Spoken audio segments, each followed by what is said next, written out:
Thank you all for coming to our presentation. My name is Rohan Meda. I'm an undergraduate student at Loyola University Chicago studying neuroscience and bioethics, and this is a project that's a part of a research fellowship that I'm in.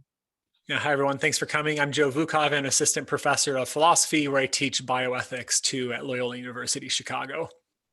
So the title of our presentation today is The Brain-Computer Interfaces and Action, Who is to Blame? So what brain-computer interfaces are, that they're devices that use sensors to measure and translate the brain signals into commands that an output device carries out as an action. So what this means is that they can help restore neurological control to devices such as prosthetics, wheelchairs, and other neurological function devices. And these are really revolutionary in the clinical context because it helps restore nervous system function that has been previously lost in like an unparalleled way. So now using brain-computer interfaces or BCIs to control a device involves a very different mental process than when performing actions without a BCI. An example is kicking a football. When someone tries to kick a football without a BCI, all they would have to think about is the cognitive part of, I'm going to use my foot to kick the football, and they do it. Whereas when using a BCI, kicking a football requires a different mental process that's more explicit, such as picking up your foot, making contact with the football, following through with the football, and making sure it's in the air. So it's a much more explicit thought process. And because of this, it's important to consider. Now, although BCI use exerts much more explicit mental thought process, the level of improvement in function that users would have is still vastly greater than when using conventional non-BCI devices. And because of this, they're becoming more and more prevalent in the world of rehabilitation, as well as how these devices can be used outside of pure clinical therapeutic contexts.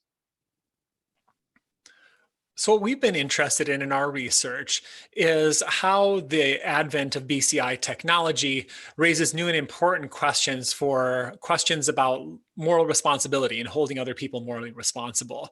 For some framing context, even in everyday contexts, it can be a very difficult and yet still important task to determine when someone is morally responsible for an action. So consider someone who performs a bad action. They do something, morally inappropriate.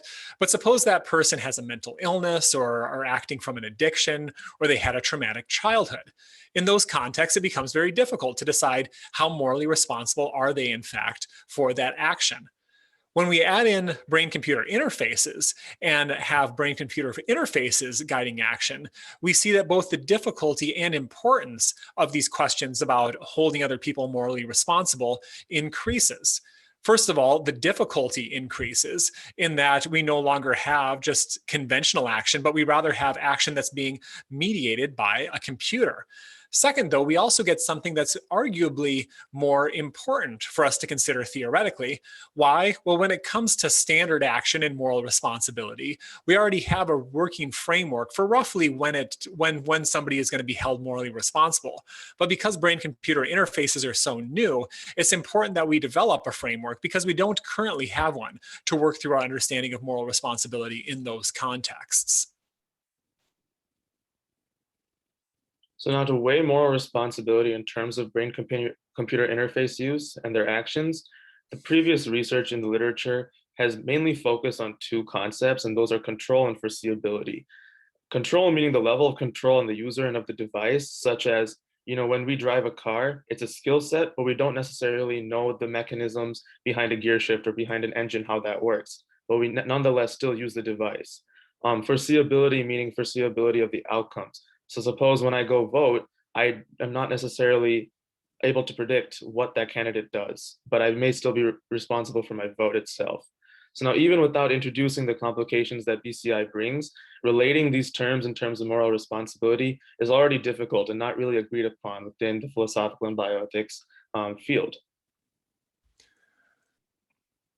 So because of this difficulty that Rohan was just talking about, because control and foreseeability, while they're obviously relevant in some way to moral responsibility, but it's kind of hard to figure out exactly what that relationship consists in. And because control and foreseeability are so complicated concepts, when we really start thinking about them, in recent years, several scholars in philosophy and bioethics have shifted to approaching moral responsibility through a different kind of framework, blame.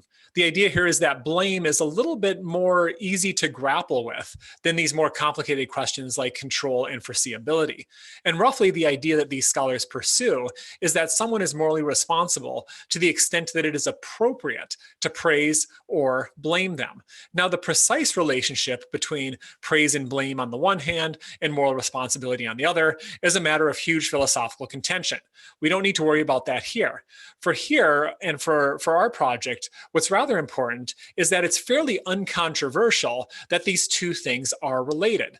That it is, for instance, appropriate to blame someone for an action proportional to their moral responsibility for that action and vice versa. To the degree that they're moral responsible, it's more appropriate to blame them. So just a quick example, when somebody accidentally pushes me, they're not watching where they're going, we may blame them, but we're probably going to blame them less than if they intentionally pushed me. And likewise, we think that the accidental pusher is less morally responsible than the intentional pusher. So what this shows then is that there's this correlation between moral responsibility and blame, such that we have good reason to think that investigating one might give us insights into the other. So that really sets us up for the research questions for the research we've been pursuing. Because we think that blame can give us good insights into moral responsibility, and because, as we've already mentioned, there's this gap, there's this need of a framework for thinking about moral responsibility in the context of BCI-mediated action, we're wondering if we can kind of gain insight into what moral responsibility practices should look like in the context of BCI-mediated action through the back door of looking at how people understand the appropriateness of blame for those actions. So here are the research questions that we're pursuing. Number one, how does perception of blame vary across cases of BCI-mediated versus conventional action?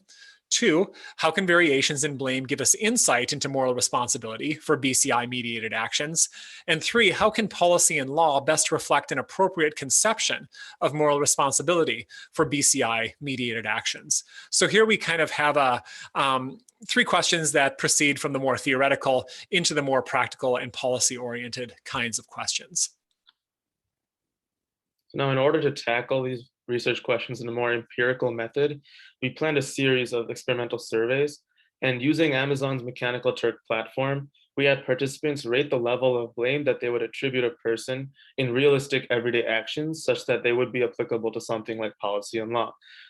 These people in these case studies would either have a conventional prosthetic or a BCI prosthetic, and these people would also perform an action intentionally or accidentally.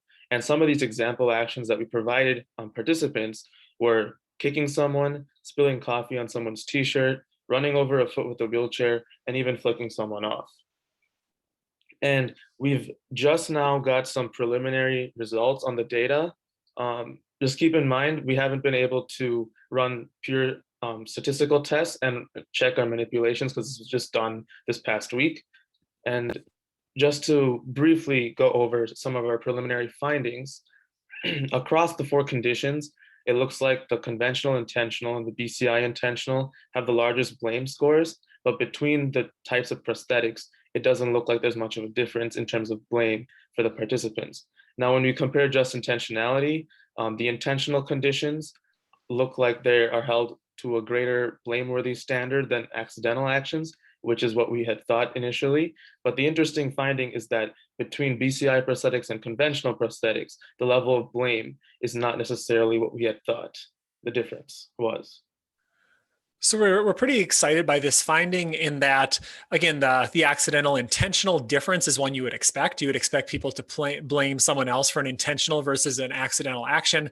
But what's interesting, again, that Rohan was just saying is this no big difference between conventional and BCI mediated action, which is encouraging because if we're using blame as a backdoor to think about moral responsibility, what that means is that we may be able to use current and existing frameworks for thinking about blame and moral responsibility, even in this what seemed like a new context, but in fact might not be so novel as what we had initially thought it was.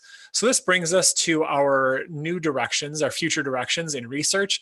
We're going to be running a second experiment in the near future in which we're looking at the difference between a standard BCI mediated action and BCI mediated action that incorporates artificial artificial intelligence algorithms. So BCI AI, you can kind of imagine what it is. It's kind of like BCI, but it incorporates artificial intelligence algorithms.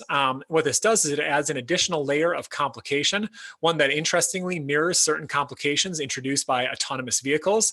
Just as your self-driving car may take directions from the Google algorithms, so too BCI AI is going to use algorithms that are similar in that they're using machine learning.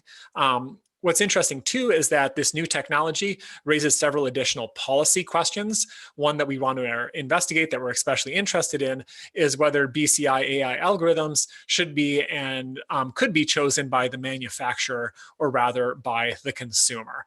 So to study these questions, we're going to be looking at another set of vignettes to help begin answering them. And the importance of artificial intelligence is that it makes brain-computer interfaces that much more complex and that much more realistic to a natural limb. And because of that, they're becoming more and more relevant. And so incorporating artificial intelligence into the schema will become more important. So thank you for coming to our presentation. And if you have any questions or would like to discuss the project further, or even have a potential collaboration with us, please send us an email.